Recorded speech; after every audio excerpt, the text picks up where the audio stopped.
Click the link in the description below to receive our free Building Mental Muscle newsletter, and for a limited time, get these 10 classic best-selling Law of Attraction books for free. We hope you enjoy this presentation.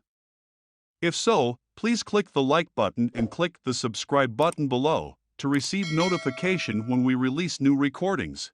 Richard Hargraves presents The Cup and the Cross by Neville Goddard. First published, 1969. This audio edition recorded 2023. Digitally narrated using the voice of Christopher Sage for buildingmentalmuscle.com. Copyright 2023 Iron Power Publishing. All rights reserved. The Cup and the Cross by Neville Goddard. We firmly believe here that imagination creates reality. We believe that man is all imagination, and that God and man are one. There is no difference in nature. The difference, which we recognize, is in the degree of intensity of the operative center of imagining itself. We are keyed low. When keyed high, an imaginative act on our part would be an immediate objective fact, but keyed low, it must be realized in a time process.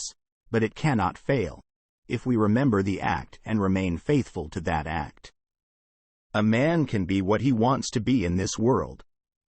No matter what you have done, you are one with God, and you are all imagination. We will turn now to the Bible, Acts, chapter 5. Peter is made to say, "We must obey God and not man." And those present were angry to the point of which to do the disciples harm. But there was one among those who heard him, a teacher, a Pharisee, who said, "Do not kill them. For if this teaching or this work be of men, it will come to naught. But if it be of God, you cannot overthrow it, and you may even find yourselves in the position of having to fight against God." Name of the teacher, Gamaliel. Here we tell you that the Bible, which is the greatest book in the world, is completely misunderstood, for it is not history. It is a series of visions, which are acts of grace. It is the unveiling of the great reality that men call God. Matthew, chapter 26. Oh, my Father, if it be possible, let this cup pass from me. Nevertheless, not as I will, but as thou wilt. And he cometh unto the disciples, and findeth them asleep, and saith unto Peter, What, could ye not watch with me 1 hour? And again, he said, If this cup may not pass away from me except I drink it, thy will be done. And he came and found them asleep again. You think that an individual, 2,000 years ago, went through an agonizing, frightful experience to save the world. No. The story is all about you. You are the being spoken of. The central figure of the Gospels is that presence in man, which is man's own wonderful imagination. But at the very limit of opacity in which it functions in this world, it is called the death of God. For to make man alive, he had to completely forget that he is God. The awakening of man to the height that is God will come, and our purpose for being here is to learn how to awaken. Cup means to imbibe, and he is called in the Bible the wine-bibber, he who drains the cup.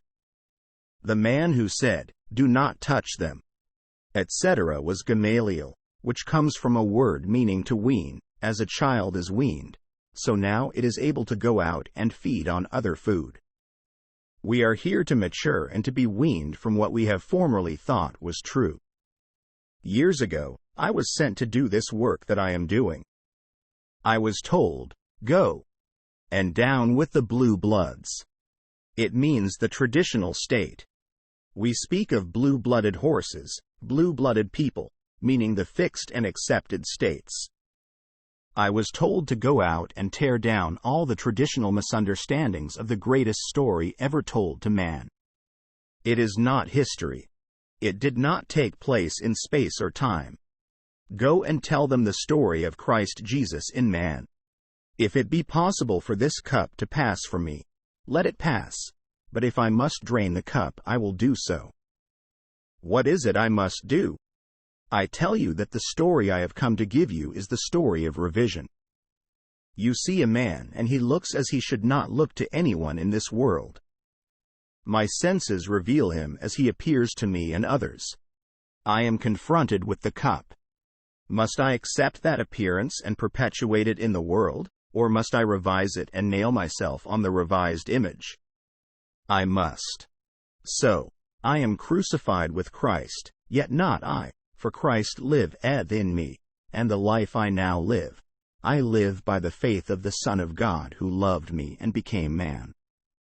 So, each time I see another as he should not be, I am confronted with the cup, and I must now imbibe to the fullest and become the wine-bibber, and so yield to the image and so live by it that I see this man now as he should be. I must drain the cup. I must crucify myself on that image, even if I do not live long enough to see it resurrected. For it will be resurrected. Crucifixion without resurrection would be the very triumph of tyranny. There must be resurrection, for I will awaken and so will you. Not one will fail to awaken. And then we will take every being in this world and take the ideal of that being, and so yield to it that we nail ourselves to that imagined state, and remain faithful to it, so that no matter how long it takes, it will be done. That is the cup you and I are called upon to drink. It is offered to you tonight, not 2,000 years ago. You drink it for yourself or for a stranger.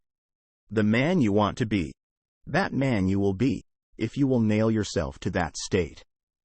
That is reality. It seems crazy. Men reject the teaching of Christ and of Christianity, for the churches have no concept of this teaching. It has nothing to do with ritual. We conquer only by the sword of forgiveness. Identify the other with the ideal that he has failed to realize, and to the degree that you do it, you have truly forgiven him. Though as yet no one sees him as you now see him, still, if you walk faithful to it, you will make it real in your world. Do it for everyone. Everyone is immortal. He is not contained in this little body. I am not, you are not. I am scattered over all my Father's visible and invisible universe. So, reject me here and you will find me there.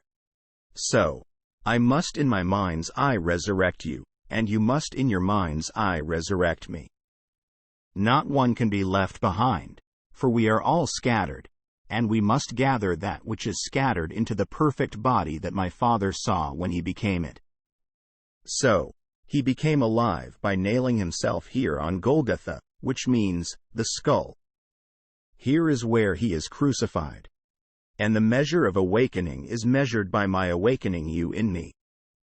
So, no matter what anyone has done, it was only in a nightmare. I will represent each to myself as my Father saw him, and to the degree that I lift each up within me, will the veils be removed, and God's eye will open, and I will see the perfection of everyone in the world. There is no place that you are not, and I am not, for you are infinite and scattered all over God's universe. I cannot run away from you, so I must face you here and see you as you should be seen. And, walking in that state, I lift it up. Now we can do it in other ways, the practical ways. What I am telling you now belongs to a higher level of being, but take it on a lower level if you wish. A job, or a home, or money, or health, whatever your need is. We are entitled to it, for God gave it to us. For you and I are citizens of heaven. I was actually sent to this sphere to tell you that no matter what your race or your background is, you are a child of God. Down with the blue bloods, the old traditional, fixed beliefs. No matter who tells you otherwise, their concept is completely wrong. Every man living is God made visible, black, white, red or yellow. Man goes through different stages of awakening. Do not think because you are wearing a light pigment that you are more awakened than one wearing a darker skin. Listen to them, Gamaliel said. And it means to wean, to ripen. If what they say is of men, it will fail. If it is of God, you cannot stop it, and you may even find yourselves opposing God. I know what I say is true. You can prove it. You can take anyone in your world and represent him to yourself, as he would like to be. Take an incorrigible child and bring him before your mind's eye and see him as you would like to see him, and he will embody that state. Revision is the most practical thing in the world. The story of Christ is the story of revision. But the world does not understand because it was told in a parable. It is told in the story of the unjust steward, which I have given you before. I know what the day revealed to me. Change the day. Can you change it? I was just reading this masterwork on psychology which claims the past has ceased to be but influences the present through memory. So, it is said in this wonderful work that it has ceased to act save through the gathered experiences stored as memory. It cannot be acted upon. It has not ceased to be at all. The sentient are not now in these states. A man who went through a gas chamber is no longer going through it. The forms remain, and the day will come when they will see that he never went through a gas chamber. There are many forms of the remembered past. Revise. Go back to your second year if you can remember that far and take any incident and change it and represent it to yourself as you wish it had been, and living in it you will change your entire world now. For if the past is influencing the present by the memory of it, you change anything in the past and then change the present. If I miscreate something God gives me, I have the opportunity of finding how to change it. I can stretch back in time and take any incident in my miscreated past and changing it, change my entire present. God became man, and he is in every being. There is no other way that God could become me but by giving himself in that becoming. Though I call myself Neville, it is still God. You think that is blasphemy? I do not care what you think. Every child born of woman is God, and that which became man is Christ Jesus. It bears this cross of man, and this state is like a tomb, and as Blake says, God himself enters death's door with them who enter it and lies down in the grave with them in visions of eternity until they awaken. God himself entered this grave when I jumped in my mother's womb. And he will never leave me, for if he should leave me, I would cease to be. And then I awake by doing for the whole world what God did for man.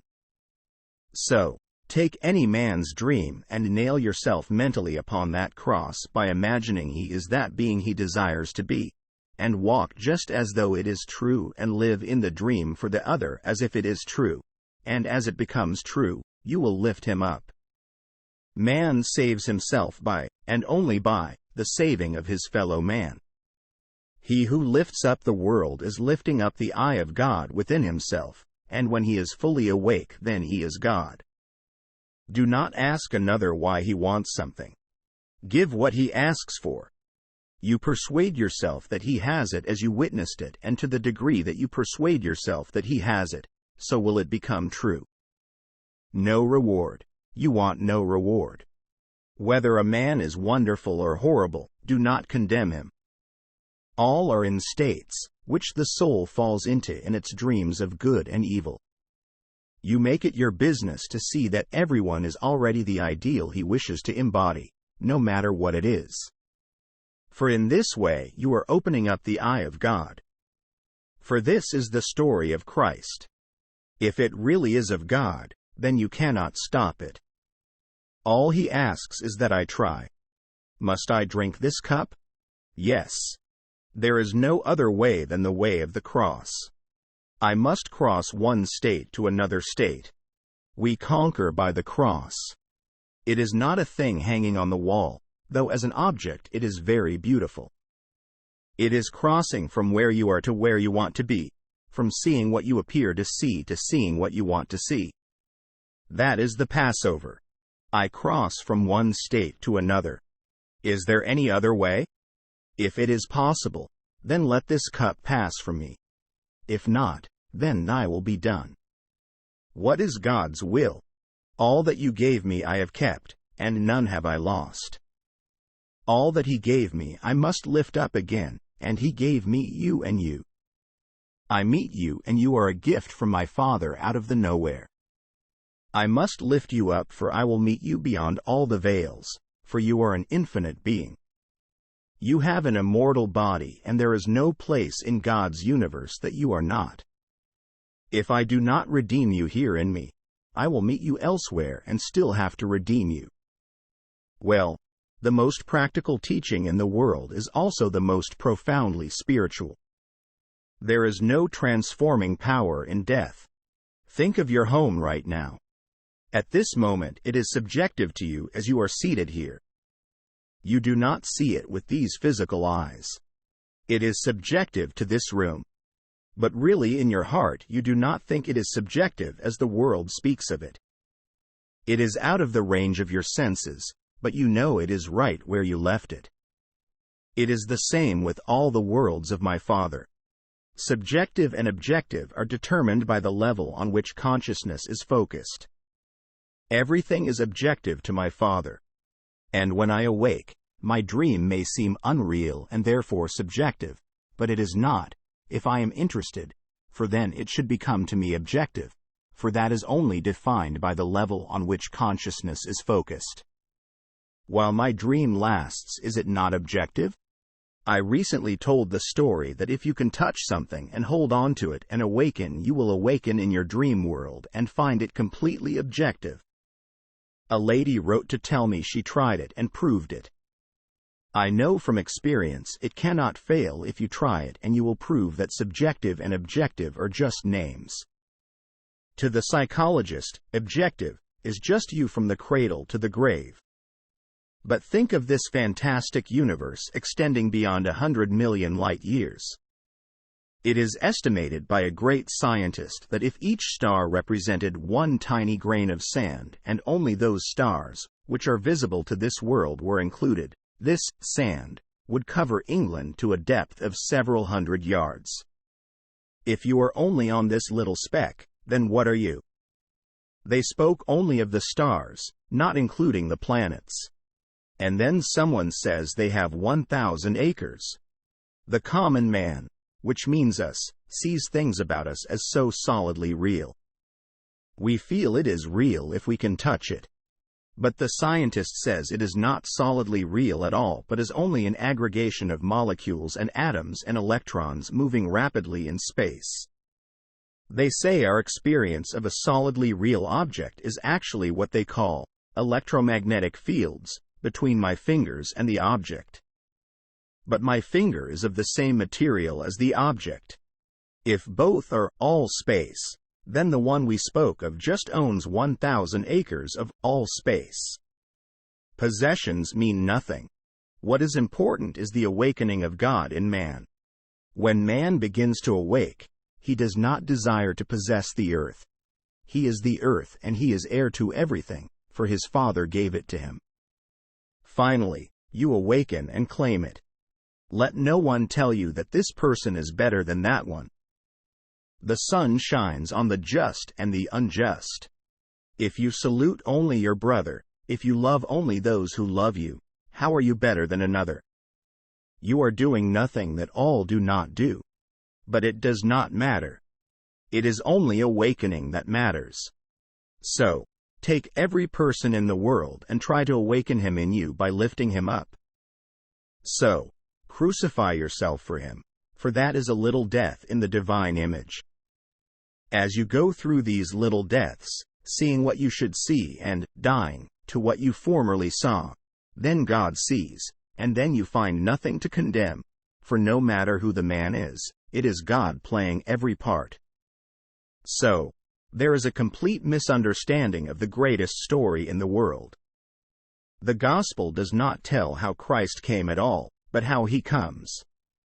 He must come in the mind of every being in the world. If he came 2,000 years ago, he is now gone, but if he comes in the mind of every man, that is important. He comes as God came to man by so loving him that he became man and died by believing that he was man. But man must do the same thing for his fellow man as God did for him, and he yields to the dream for another, and to the degree that he is faithful to it, he will make it real in the world, and then finally he awakens. Ask me how I know? I know. Years ago, on a little freighter in the Caribbean, I retired early. And then I found myself outside my body, which remained on my bed. I was in a lovely twilight, and I found I radiated this twilight, for there was no sun or moon, only this light from myself. I floated in this state, I did not walk. And I heard this heavenly chorus singing, "He is risen," and I knew they meant me. I found myself beside this vast sea of sick and malformed beings waiting, and I know they waited for me. And as I passed, each was refolded and refashioned into the image of perfection. Missing eyes or limbs reappeared. All became perfection because it was so that I beheld it. Then I heard the voices say, "It is finished." And then I became crystallized again into this opacity called Neville. So, when man is lifted up, all that is unlovely is lifted up, and there is nothing unlovely on that higher level. Raise it up by revision. For everyone is there, and when you raise him within yourself to that level, you will find he is completely perfect. On this level, you see only scattered portions of his eternal body, but when you rise high enough, you will find him perfect. I felt after the experience I have just spoken of that I had a fantastic fight with death, and I had been victorious. What formerly was unlovely I had overcome, and in overcoming I had lifted every being with me. I know it is not a unique experience, for on a certain level every being is perfect. You rise to that level as you lift up another within you. For there are no strangers, there is only God. For God became man, that man awakening may become God. You can ignore any being here, call him your servant, whatever you like, but he is also immortal, and you will meet him in God's fabulous universe, and then you will understand John, chapter 17. Now return unto me the glory that was mine before the world was. And of all that thou gavest me not one is lost save the son of perdition, the belief in loss. And they dwell in me, and I in them, and we in thee. Now let us go into the silence. Question. What should I do after I have made the mental structure? Is there not something to be done on the outside, such as work, etc.? Neville. Your dream compels physical changes if they are necessary to make it true in this world. It is like a child growing toward the moment of birth. It exerts such pressure that it cannot be held back. For my dream is an unborn child, and regardless, that child will be born when the time is come. These pressures force physical transformations. End of lecture. If you enjoyed listening to this recording, please click the like button and click the subscribe button below to receive notification when we release new recordings. Click the link in the description below to receive our free Building Mental Muscle newsletter, and for a limited time, get these 10 classic best-selling Law of Attraction books for free.